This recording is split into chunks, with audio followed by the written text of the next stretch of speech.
আলহামদুলিল্লাহ, রহমতের বৃষ্টি শুরু হয়ে গেছে। এই যে দেখুন, বৃষ্টি পড়ছে টপুর টুপুর।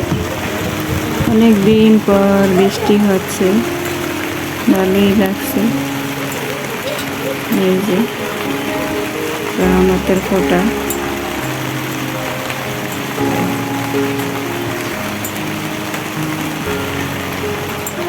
একটুখানি ভিডিও ক্লিপ নিয়ে নিলাম আপনাদের জন্য।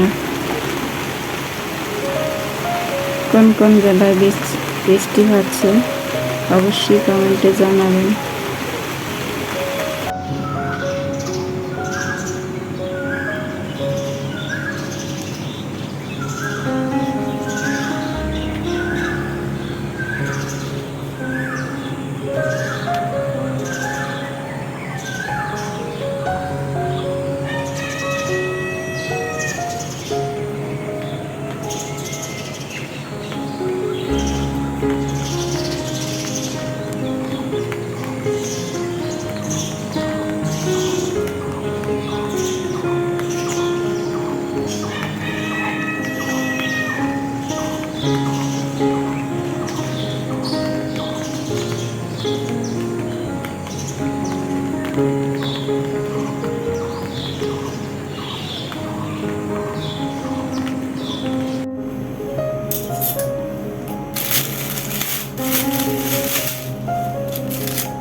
ছোট বড় সব মিলিয়ে দিচ্ছে।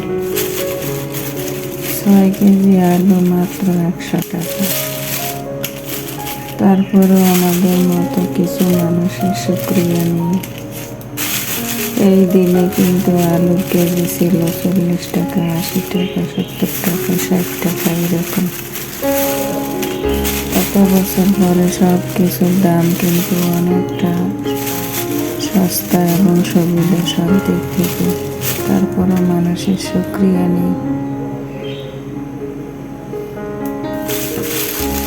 কথায় আছে না, যত পাই তত খাই। তো আমাদের বাঙালির অবস্থা অবশ্য এরকম।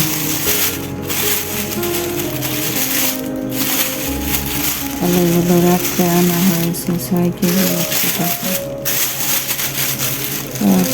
রাখা হয় নাই, দেরিতে এখন রেখে দিচ্ছি।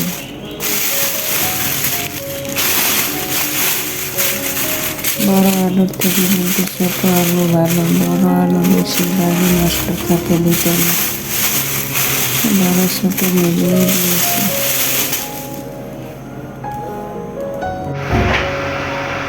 সকাল সকাল এখানে কিছু আলু সিদ্ধ বসিয়ে দিলাম। আলু ভর্তা করা হবে তাই। অফ ক্যামেরায় কিছু রুটি বানিয়ে নিয়েছি, আর রুটিগুলো এখন সেঁকে নেব।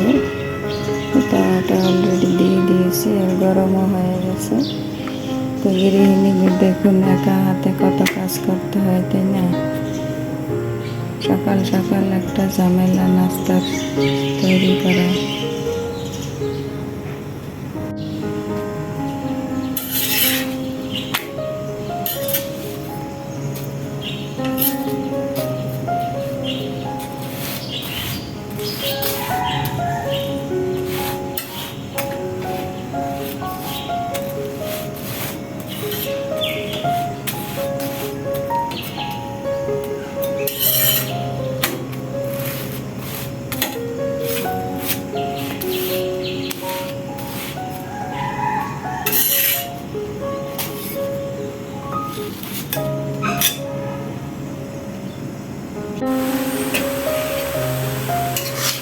আসসালামু আলাইকুম, কেমন আছেন প্রিয় ভাই বোনেরা ও দিদিমণিরা? আশা করছি কাছে কিংবা দূরে, দেশ কিংবা দেশের বাহিরে যে যেখানে আছেন আল্লাহর রহমতে ভালো আছেন এবং সুস্থ আছেন। আমিও আলহামদুলিল্লাহ। তো এই তো আজকে সারাদিনে কিন্তু আর ক্যামেরা অন করি নেই। এখন হচ্ছে সন্ধ্যার পর। তো সন্ধ্যার পর এই যে আমরা একটা পিঠার আয়োজন করেছি, আর সেটারই আর কি এই তো প্রিপারেশন চলছে, রান্না বান্না। তো সেটাই একটু আপনাদের মাঝে শেয়ার করছি। তো সেই জন্য ভিডিওটা অন করলাম, ক্যামেরাটা। এখানে হচ্ছে পেঁপে আর গাজর। তো পেঁপে আর গাজর দিয়ে জাল পুলি করব। তো এই জাল পুলিটা কিন্তু নিপার একটা অনুষ্ঠানের জন্য উদ্দেশ্য করে আর কি। নিপা যেখানে সেলাই শিখছে বা এখনও শিখছে, সেলাই শেখা হয়ে গেছে, এখনও এক্সট্রা কিছু ক্লাস আছে, সেগুলো আর কি করছে। তো পয়লা বৈশাখ উপলক্ষে তাকে একটা স্টল দেওয়া হয়েছে। তো তার ভাগ্যে পড়েছে এই যে সবজি জাল পিঠা। তো সে এগুলো বানিয়ে নেবে আর কি। ওখানে একটা মেলা হবে, বৈশাখী মেলা। তো দেখি আমি তাকে সাহায্য করতেছি আর কি। এই তো পেঁপে আর গাজরগুলো গ্রেট করে, তো তেজপাতা, মশলা, দারচিনি, এলাচি এগুলি দিয়ে আর কি জাল করে নিচ্ছি। তো এখানে কিন্তু মিষ্টি হবে না, স্যাররা বলেই দিয়েছে জাল পুলি করার জন্য। তো বেশ কিছুক্ষণ জাল করে তারপরে আর কি এই যে কাঁচা লঙ্কা কুচি দিয়ে দেব, তা না হলে বেশি ঝাল বের হয়ে যাবে। একেবারে শেষ মুহূর্তে দেব। আর এই তো স্বাদের দুটা ম্যাজিক মশলা দিয়ে দেব, তাহলে গ্রানটা একটু সুন্দর আসবে। তো এই তো এখন এই পুরগুলো বানিয়ে নিচ্ছি, তারপরে পিঠার প্রিপারেশনে চলে যাব।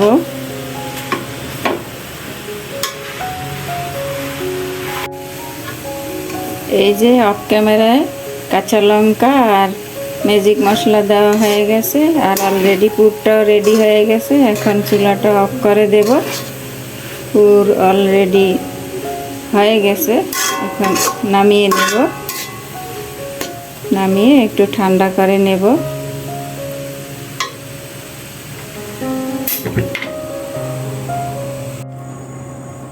পিঠার খামিটা রেডি করে আমরা রুমের ভিতরে চলে আসছি। কেন জানেন? আমাদের রান্নাঘরে অ্যাডজাস্ট ফ্যান নেই, অনেক গরম পড়ছে। তো আমি আর নিপা এই তো আগে রুটিগুলো রেডি করে নিতেছি অফ ক্যামেরায়। তো সব তো আর ক্যামেরা ধরা সম্ভব না। এতে রুটিগুলো বেলে তারপরে একটা বাটির সাহায্যে একটা সাইজ করে কেটে নিচ্ছি।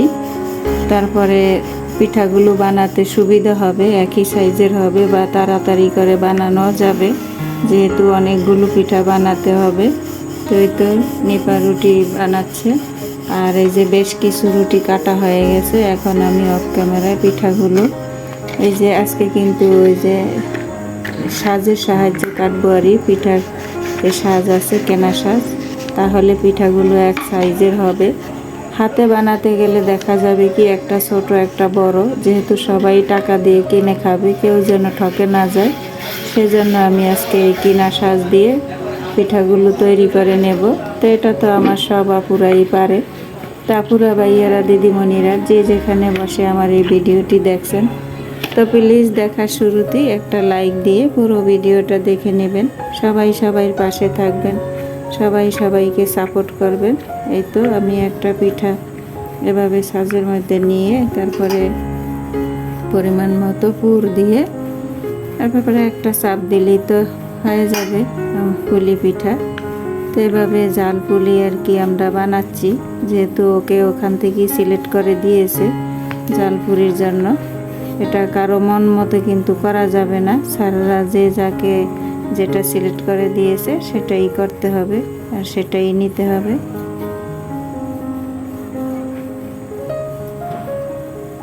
তো এইভাবে অফ ক্যামেরা আমি পিঠাগুলো সব সাজের মাধ্যমে কেটে নেব বা বানিয়ে নেব। এই তো হয়ে গেছে।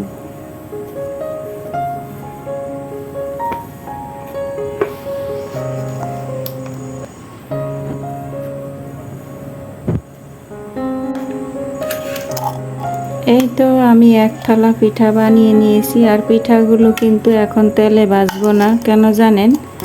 কারণ অনুষ্ঠান শুরু হতে হতে সকাল 10টা। তো এখন রাত্রিবেলা যদি ভেজে রাখি দেখা যাবে পিঠাগুলো একটু নেতিয়ে যাবে। তো আল্লাহ পাক যদি বাঁচিয়ে রাখেন তাহলে সকাল সকাল গরম গরম ভেজে দেব, তাতে করে পিঠাগুলো মুসমুসে থাকবে, খেতেও বেশ ভালো লাগবে। তো এখন কিন্তু ওজন করে রেখে দেব ফ্রিজে। এখন হচ্ছে সকালবেলা, আর এই তো সকালবেলা অলরেডি পিঠাগুলো ভেজে নেওয়ার জন্য বসে পড়েছি। তো পিঠা অর্ধেক ভাজা হয়ে গেছে, কিন্তু ভিডিও অন করতে খেয়াল ছিল না আর কি। তো ওই যে বললাম না, মনে থাকে না। এই যে দেখুন অনেক পিঠা কিন্তু ভাজা হয়ে গেছে। তো এক্ষুনি মনে পড়লো, আর তাড়াতাড়ি একটু ক্লিপ নিয়ে নিলাম আপনাদের জন্য। আর আমার ভিডিওটি আজ এই পর্যন্তই। পিঠা ভাজতে ভাজতে আপনাদের কাছ থেকে বিদায় নিয়ে যাব। দেখা হবে আবার নতুন কোনো ভিডিওর মাধ্যমে। সেই পর্যন্ত সবাই ভালো থাকবেন, সুস্থ থাকবেন, নিরাপদে থাকবেন। সবাই সবার জন্য দোয়া করবেন, চলার পথে সতর্ক হয়ে চলাফেরা করবেন। আল্লাহ হাফেজ। আসসালামু আলাইকুম ওয়া রাহমাতুল্লাহি ওয়া বারাকাতুহু।